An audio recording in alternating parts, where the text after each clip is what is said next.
What's going on, guys? Justin here, back again with another video. Happy New Year! It is now 2025 and I thought that today I would start off the new year with a bang with another Spider-Man webbing VFX tutorial. Now for these videos I'm going to try and keep the intros a little bit shorter next time because with the other ones I kind of feel like I ramble along too long, so I'm going to keep this intro nice and short. Now today I'm going to be teaching you guys how to do a Spider-Man web ball effect.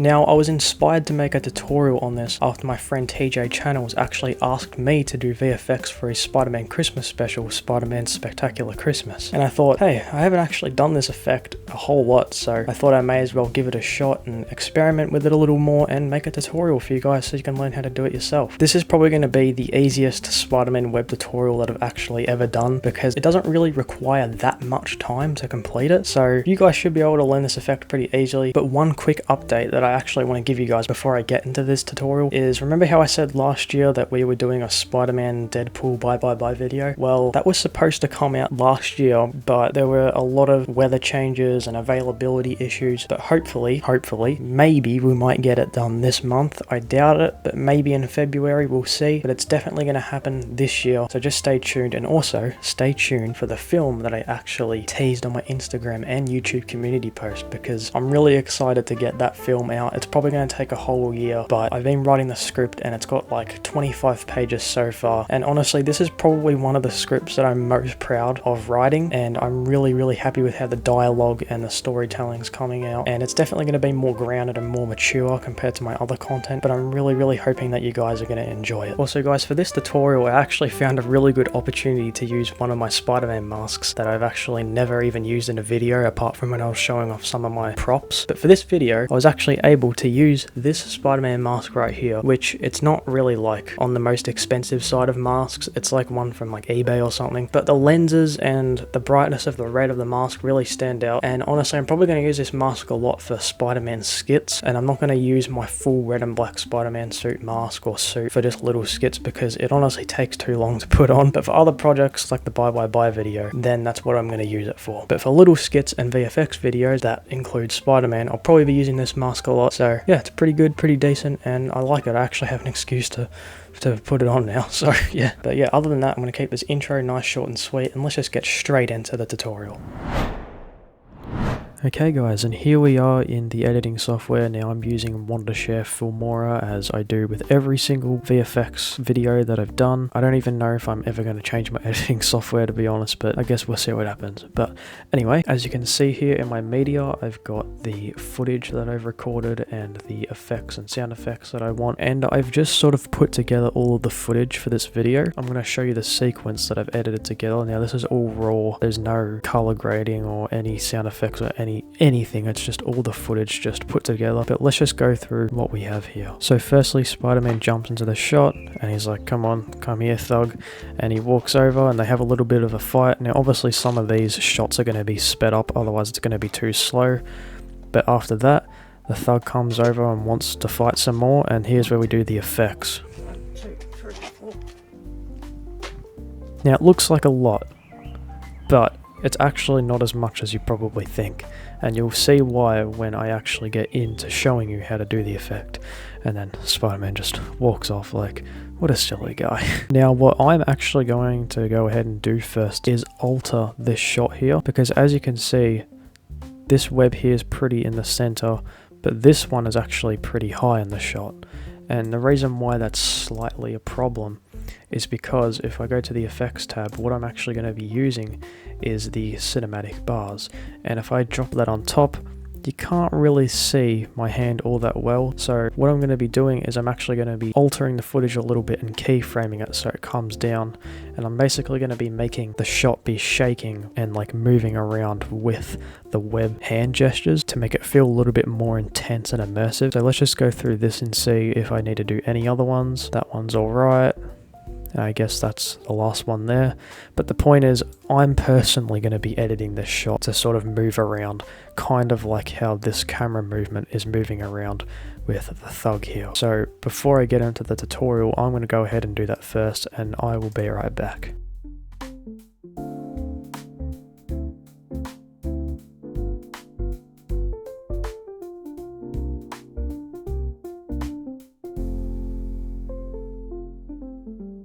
Okay guys, I just sort of finished altering the footage that I wanted to do, and this is kind of how it turned out.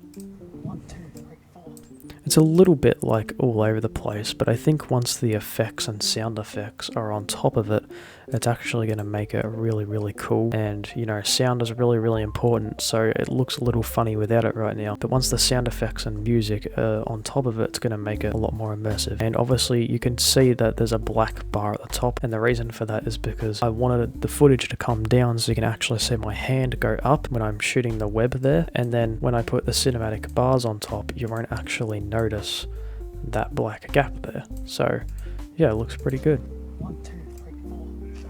And it kind of matches that camera movement there with the thug getting hit by the webs. But I'm going to put the cinematic bars away for now. First, let's actually focus on the effect that we're supposed to be doing today. So, as I said, this effect is actually pretty easy. It shouldn't take too long to do. But yeah, let's just get straight into it. Now, the first thing that you're going to want to get is a web effect from Production Crate. Now, it doesn't have to be from Production Crate, but that's where I get all of my effects. And I strongly recommend it. I literally mention it in almost every VFX video that I ever do, so I'll leave the link to Production Crate down in the description below so you can get some free effects for yourself as well. And the one we're going to be using is this one right here. I've used this effect countless times, and for today's video we actually don't need to use the whole video of the effect here. We only need to use one frame of it, and you'll see why. And the second effect is actually just this little smoke puff, which is a little green screen thing that I found on YouTube like ages ago. This is not from Production Crate, but I'm sure you can find some smoke effects like this on Production Crate for your web effect as well. So firstly, what we're going to do is we're going to grab this effect right here and drag it into our timeline. Now, once you've got that in your timeline, what you want to do is you just want to spread out the timeline here and go through the frames just like this. Now, I'm just going to make this a bit bigger. And basically, what we're going to do is we're going to find a good frame that we want for this web ball. Now, the one that I'm going to choose personally is going to be this one right here. Now, once you've got the frame that you like, all you have to do is just click on the scissor icon down here.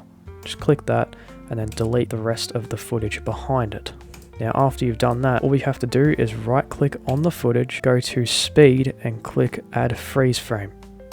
Now you can see there's a little grey bar above it here, and that's added a freeze frame of this whole entire thing. Now once you have that out of the way, you can just delete the rest of the video here. So just click the scissors and delete the rest of that there. Now you only have the freeze frame of the frame that you like from that little effect. Okay, after you have the frame of the effect, what you're going to do is you're going to take it over to the footage of you shooting the webs. Now pretty much what you want to do is you just want to drag it on top of your footage and see how well it matches with the lighting. I'm just going to lock this footage. Now obviously, as you can tell, it's pretty dark. So the first thing that we're going to do is we're actually going to go over to the little lock icon here in video and basic and transform. We're going to click that, and that basically lets us have free movement and stretch the image around however we like. So basically you want to bring it down to about, let's say about this size here. Now obviously it depends on how close you are to the shot or how far away you are, but if it's similar to my shot here, you want to bring it to around this size and stretch it down so it's sort of like this, maybe around like that there, make it a bit smaller. Now I think this is a pretty good size for a web ball. Now what you want to do is you want to go to the color tab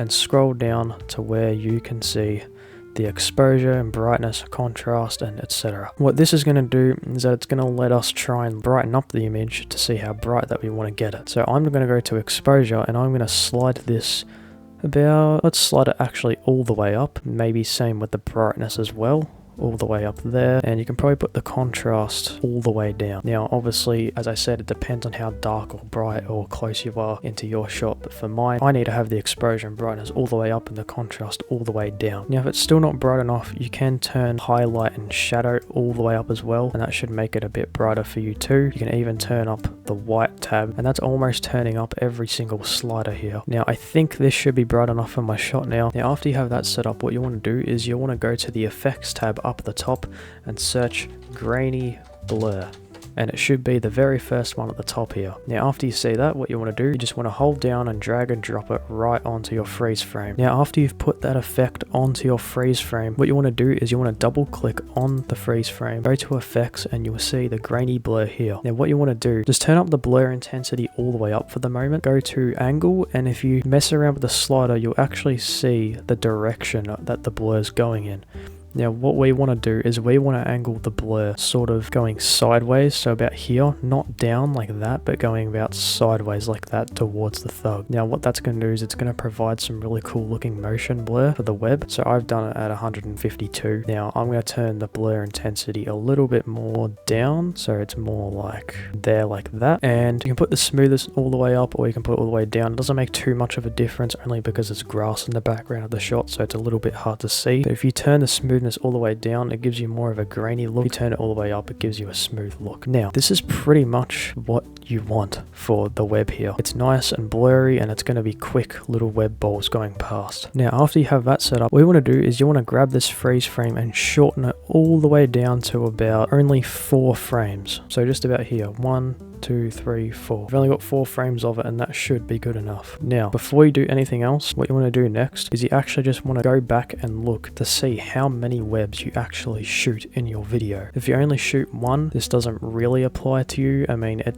actually does apply if you're hitting a thug in the video, but let's have a look. So I go 1, 2, 3, 4. So what you want to do is you want to grab this effect that you've got, and you actually want to copy and paste it 3 more times, because you shoot the web 4 times in total. So now you don't have to do all of those steps that I just told you 3 more times, if that makes any sense. One thing you'll notice though is that I've shot the web 4 times and the thug gets hit by the web 4 times. So basically what you want to do is you actually just want to copy and paste all of these 4 and put them over the top of this footage. So now you have 4 of those. Now I actually have another shot at the end here where I shoot the thug with the web 1 more time, so I'm actually just going to make it 1 extra one on the end here. Now you don't have to do all of that setting up for every individual web, and you just have all of these nicely set up so you can do the effect. Now that you have all of that out of the way, now we can get into the actual effect itself. Okay, so first off, what I'm going to do is I'm actually going to move these over a little bit so they're not in the way of where I shoot the web. Now what you want to do is you want to go to the frame that you actually go into the hand gesture. I'm not going to go to this one, I'm going to go to the one afterwards. Now once you go to the frame that you want to shoot your web out, grab the first effect here and just put it right on top. So now you have one web there, and what we want to do is we want to double click on it, and we actually want to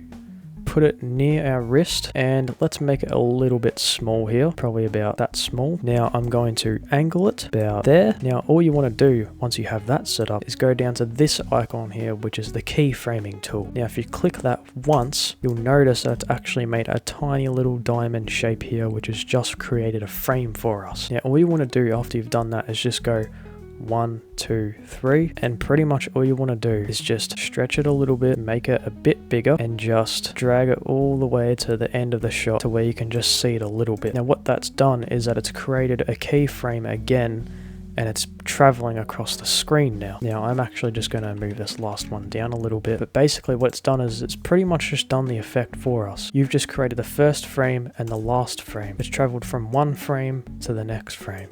Now if we watch that back, you can actually see the web come out. If you're finding that the web is still not bright enough, what you can do is you can actually just copy and paste that specific one and put it on top, and it's actually double layered it, and now it's brighter.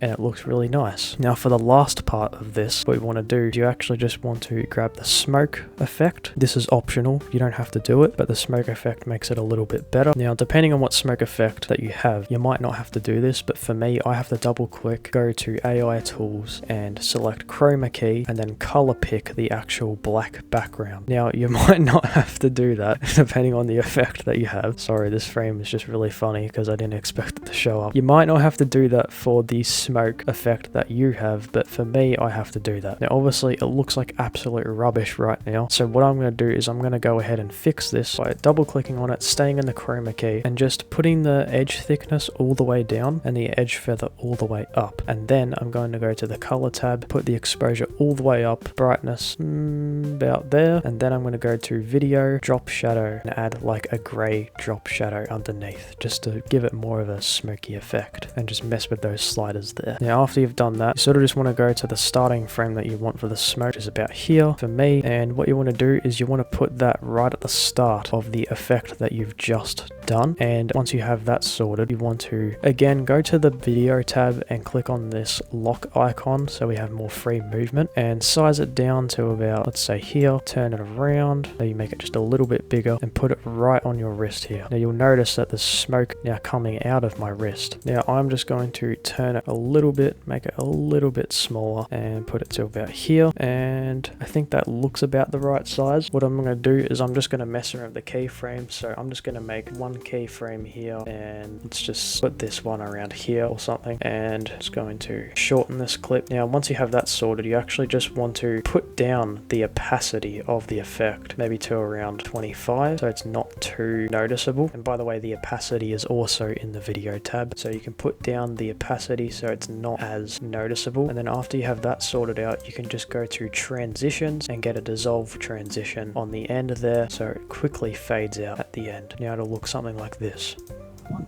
Very small detail, but just a little bit of a polish to make it look better. Now that you've learnt how to do that, literally all you need to do is just do the exact same thing, but for the rest of them. Now I'm not going to go through that because you've already learnt how to do it, so all you need to do is just, only if you need to, you can watch back what I just taught you and just apply the exact same thing to all of these other webs. Now when it comes to the thug getting hit, it's a little bit different. So what we're going to do is we're going to go to the frame where he gets hit, so maybe about, let's go about here. You just have to do pretty much the exact same thing, but it's actually entering the shot and hitting it. So for example, I only have to have it start here because that's where he is, but all I have to do is double click on it. I'm just going to extend the frame, double click on it, have it about here, make it a bit bigger as it comes from the frame, and let's go to about here. Then you hit the keyframe tool, then you can go across 1, 2, 3, and all I'm going to do is I'm going to size it down and put it onto his face just like this. So now it's going to come from here and get him in the face. I'm actually going to change this first frame so it's a bit further back. Now you can see that it actually comes into the shot and hits him just like this.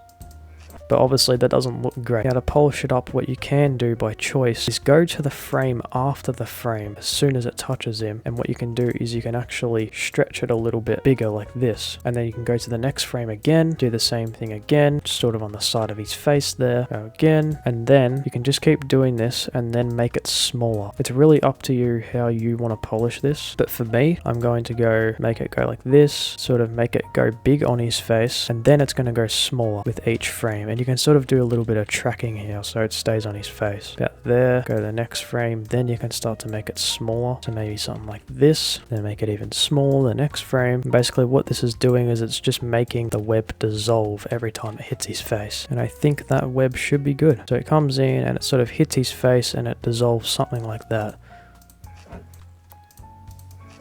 And I think that looks pretty good. And as I said before, if you think it looks too dark, you can always copy and paste this and just put that right on top, and now it's brighter. So yeah, that's pretty much all you need to know about how to do this effect. You just do one there and then do one here, and then all you need to do is just do the exact same thing for all of the other ones, and then you're pretty much finished. So what you just did here, do the same thing for all of these ones. Now obviously this one's just doing the exact same thing, but it's just on a different angle. So yeah, that's pretty much it for the effect. Now what I'm going to do is I'm just going to go ahead and do all of those other effects. So I'll be right back.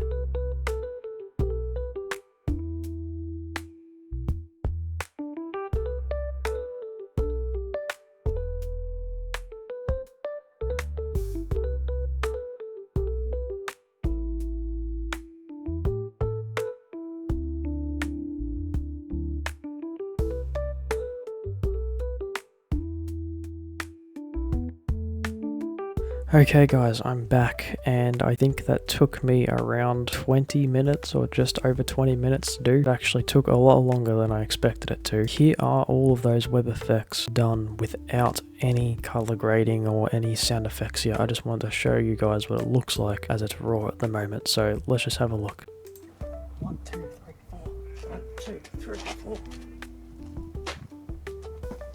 So there we go. I didn't actually add any for this shot because it's quickly falling back, plus as you can see I've made them dissolve each time anyway, so when it's really quick, 1, 2, 3, 4. It actually looks really cool. The webs don't even need to stay on, because usually when I do web effects, I usually like to make them dissolve after they've hit something. That's just the way I like to do them. If you want to learn how to make them stay on there, you can actually have a look at this, and you can see how I've tracked it on the head a little bit there. So if you want to make it stay on there, all you have to do is just keep it like the same size as this and just keep it tracked the entire time. So I don't really think I need to do a tutorial for that, because you can sort of clearly see it there. You just have to move it every single frame after you've clicked the keyframe icon. It'll just automatically track it for you each time you move it. So yeah, other than that, let's just take another look at this. 1, 2, 3, 4. 1, 2, 3, 4. And that's pretty much it for the effect. That's literally it. All you need to do now is just add your sound effects and color grading. I'm just going to go ahead and polish this and do everything that I can to make it the best thing it can be, pretty much. So yeah, I'll be right back after the whole thing is finished. Okay guys, I'm back. I was actually thinking about recording the entire process of me adding everything extra and then speeding it up like I usually do, but I think I spent around 1 to 2 hours actually doing this, because I actually wanted to spend the time to actually make it good and entertaining. So I might even upload this as a separate video before the tutorial. But other than that, I actually finished everything. I did all of the sound effects and the music here, did all of the filtering and the camera movements and keyframes and everything just like that, and all the effects are done, and it just turned out really cool. I'm not going to show you in this software, I'm going to show you the actual clip. You guys hopefully were able to learn that pretty easily and then just copy and paste it like I said before. But other than that, that's pretty much it for the effect, and here is the finished clip.